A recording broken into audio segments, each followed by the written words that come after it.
क्या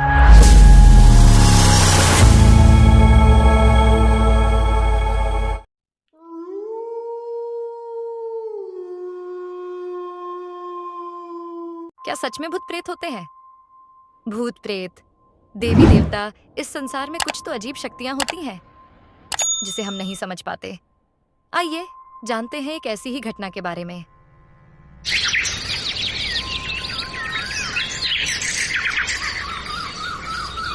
गरीदाबाद सिटी में 4 दोस्त रहते थे। रमेश, राकेश, मोहन और कबीर गरीदाबाद में रहते हैं। ये चारों ही एक मिडिल क्लास परिवार का हिस्सा हैं। जहां रमेश और मोहन के घर का वातावरण धार्मिक है, वहीं कबीर और राकेश के घर में पूजा पाठ सिर्फ किसी बड़े त्योहार तक ही सीमित है।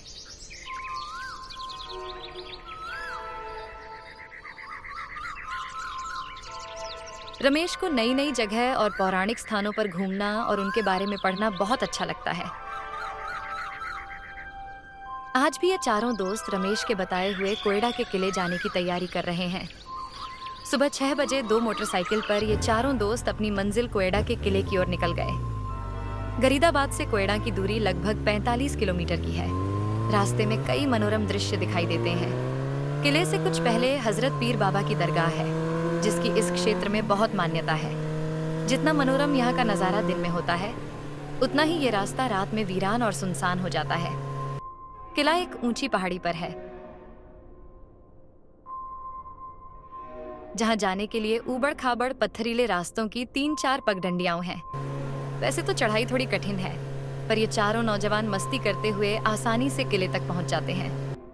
किले को देखकर जहां एक ओर रमेश का चेहरा खिल जाता है, वहीं राकेश और कबीर के लिए ये पत्थरों के पुराने खंडहर के अलावा कुछ भी नहीं।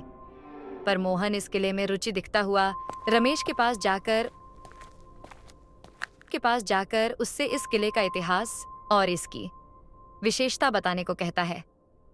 चारों दोस्त किले के बाहर एक पत्थर पर बैठ जाते हैं और रमेश कहना चालू करता है। ये किला भारतीय पुरातत्व सर्वेक्षण द्वारा संरक्षित है। किला बलुआ पत्थर की चट्टान पर ऊंचाई पर खड़ा है। यहाँ ऊंची दीवार और बुर्ज किले को और दिलचस्प बनाते हैं। किले के चारों ओर बड़ी बड़ी चट्टानों की दीवारें हैं। इन दीवारों के 9 द्वार व 13 बुर्ज हैं।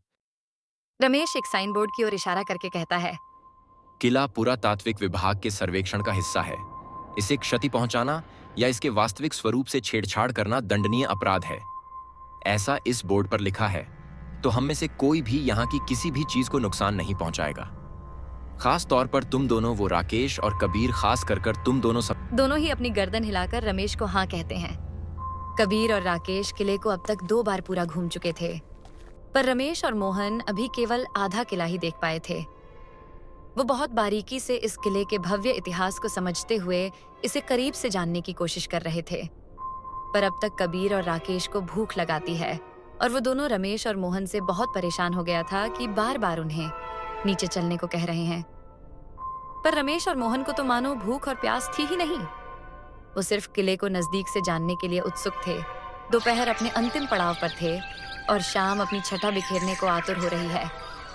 कबीर और राकेश का सब्र अब जवाब दे चुका था और वो रमेश से कहकर नीचे उतरने लगते हैं।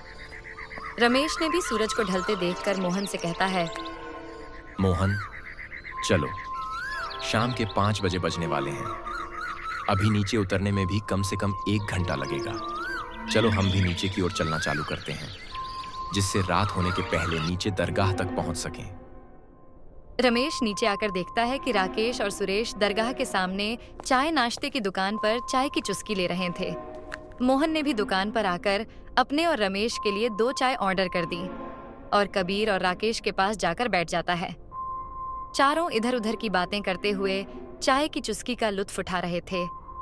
राकेश के पेट में चूहे कूद रहे थे, पर यहाँ खाने के लिए कोई व्यवस्था न देखकर उसने और कबीर ने गरीदाबाद से 20 किलोमीटर पहले पड़ने वाले एक ढाबे पर खाना खाने का प्लान बनाया।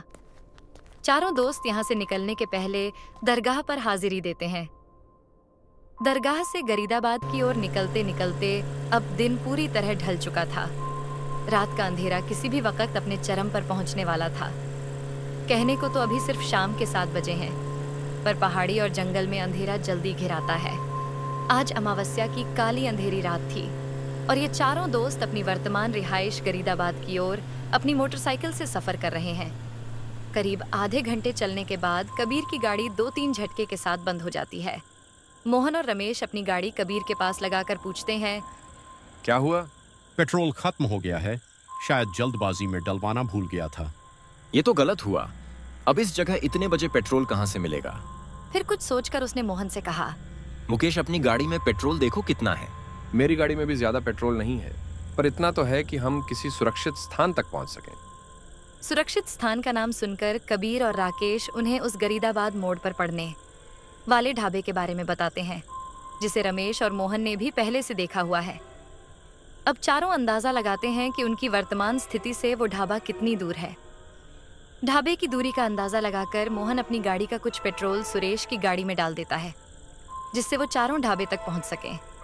ढाबे पर पहुंचकर कुछ न कुछ व्यवस्था कर लेंगे, ऐसा सोचकर चारों आगे निकलते हैं।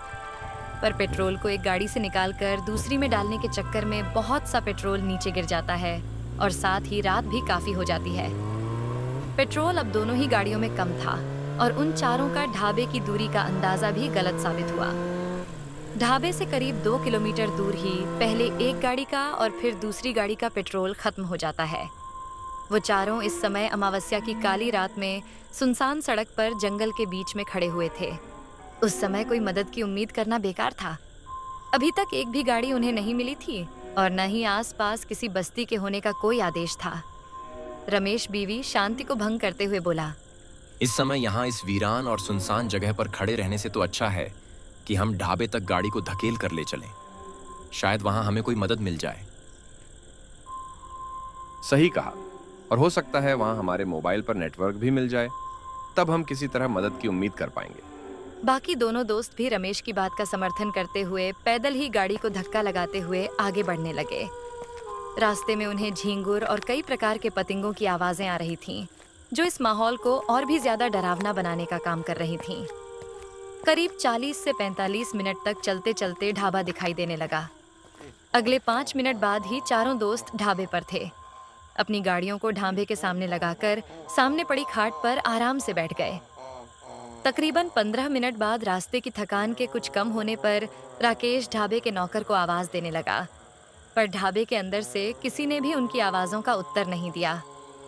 कबीर ढाबे की तरफ देखते हुए बोला, लगता है इस समय तक सभी लोग ढाबा बंद करके चले जाते होंगे। पर किसी को तो ढाबे और यहाँ के सामान की सुरक्षा के लिए रखा होगा। और वैसे भी इन 30 किलोमीटर के अंदर इस ढाबे के अलावा कुछ भी नहीं है, तो रात में ट्रक वालों के लिए या सवारी गाड़ियों के खाने पीने की व्यवस्था के लिए किसी को तो रख छोड़ा होगा। राजेश और मोहन भी अब तक उठकर खड़े हो गए थे। चारों अलग अलग होकर ढाबे के आसपास देखने लगते हैं कि शायद कोई नौकर हो जो शायद सो रहा हो, पर काफी देर तक देखने के बाद भी उन्हें वहां कोई नजर नहीं आता। कबीर और राकेश ढाबे के रसोई घर की तरफ जाते हैं और खाने के लिए सामान ढूंढने लगते हैं। मोहन तेज आवाज में कहता है, भाइयों, यहाँ कोई नौकर तो नहीं है, पर हमारी पेट पूजा के लिए सब्जी, आटा, मसाले और बाकी सभी कुछ मौजूद है। क्यों ना हम खुद ही कुछ बना लें? पर क्या ये सही होगा? मेरा मतलब कि अगर कोई आसपास कहीं गया होगा या ढाबे के अंदर होगा तो वो हमें चोर न समझ बैठे। तो क्या करे? यहाँ तो कोई दिखाई नहीं देता। अगर कोई होता तो हमारी आवाज का तो उत्तर देता। मुझे नहीं लगता यहाँ कोई होगा। मेरे ख्याल में तो तुम दोनों की ही बातें अपनी अपनी जगह पर सही हैं। हम में से कोई 2 लोग खाने की तैयारी करेंगे और बाकी 2 लोग ढाबे के अंदर और बाहर अच्छे से देखेंगे। शायद कोई मिल जाए। अगर कोई मिल गया तो उसे सारी बात बताकर उससे मदद मांगेंगे, और अगर कोई नहीं मिला तो खाना खाकर सुबह तक आराम करेंगे और चलते समय सब्जी की टोकनी में कुछ रुपए रख देंगे। सभी सर हिलाकर राजेश की बात का समर्थन करते हैं, पर अब बात थी कि कौन रुककर खाना बनाएगा। इस बात का हल निकालते हुए मोहन ने सभी से कहा कि मैं और कबीर खाना बनाने का काम करेंगे। वैसे भी राजेश और राकेश इस काम में कच्चे हैं, तो तुम दोनों जाकर ढाबे का मुआयना करो और देखो कि कोई हमारी मदद के लिए यहाँ है या सिर्फ हम चारों ही रात भर इस ढाबे की शोभा बढ़ाने वाले हैं। सभी मोहन की बात पर हंसते हैं और अपने अपने काम में लग जाते हैं। मोहन और कबीर खाना बनाने की तैयारी में लग जाते हैं। राज और राकेश मोबाइल की टॉर्च चालू कर पहले ढाबे के आसपास देखने के लिए निकल जाते हैं।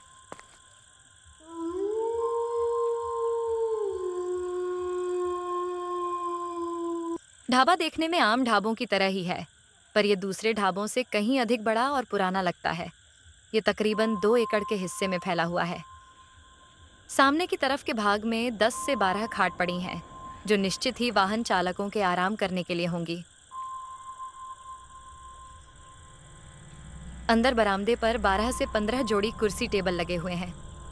ढाबे के वीरान और सुनसान जगह होने पर भी यहाँ किसी जंगली जानवर की आवाज तक नहीं है और न ही ढाबे को देखकर डर महसूस हो रहा है।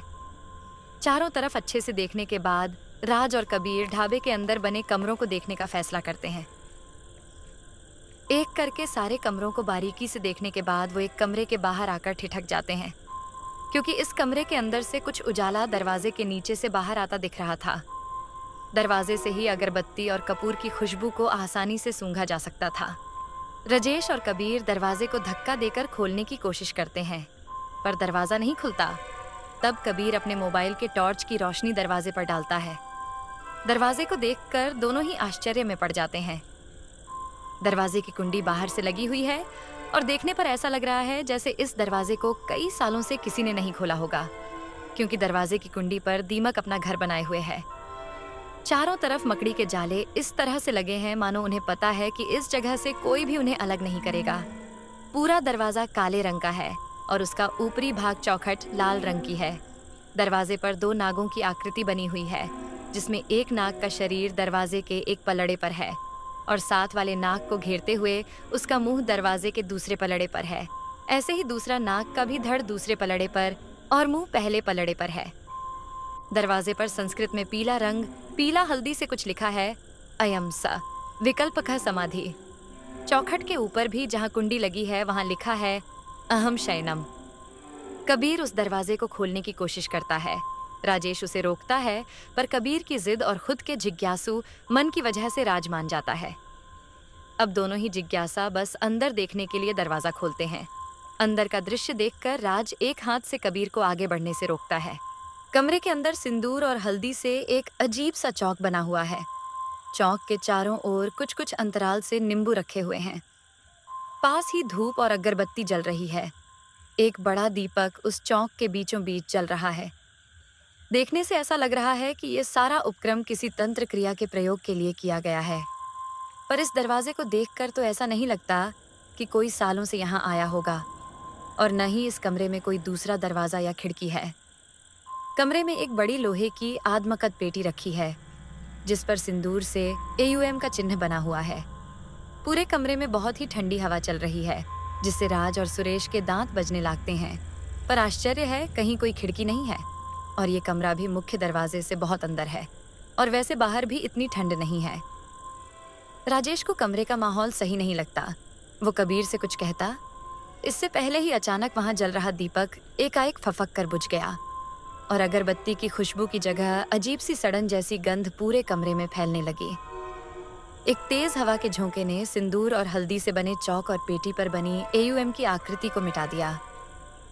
राज किसी अनहोनी की आशंका से सुरेश का हाथ पकड़कर दरवाजे की तरफ दौड़ लगा देता है। दरवाजे को यथावत लगाने के बाद दोनों बाहर की तरफ, जहां राकेश और मोहन खाना बना रहे थे, वहां पहुंच जाते हैं। मोहन इन दोनों को प्रश्नवाचक नजरों से देखते हुए पूछता है, क्या हुआ, तुम दोनों ऐसे खौफ क्यों रहे हो? अरे कुछ नहीं, हम दौड़ रहे थे इस वजह से। कोई मिला या नहीं भाई?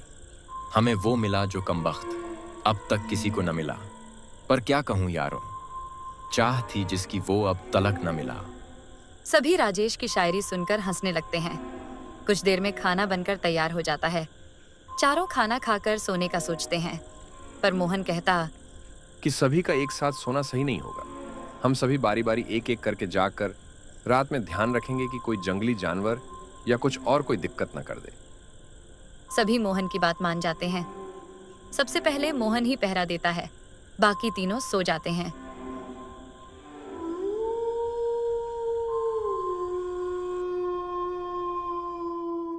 एक काला स्याह साया कबीर की खाट के चारों ओर चक्कर लगा रहा है।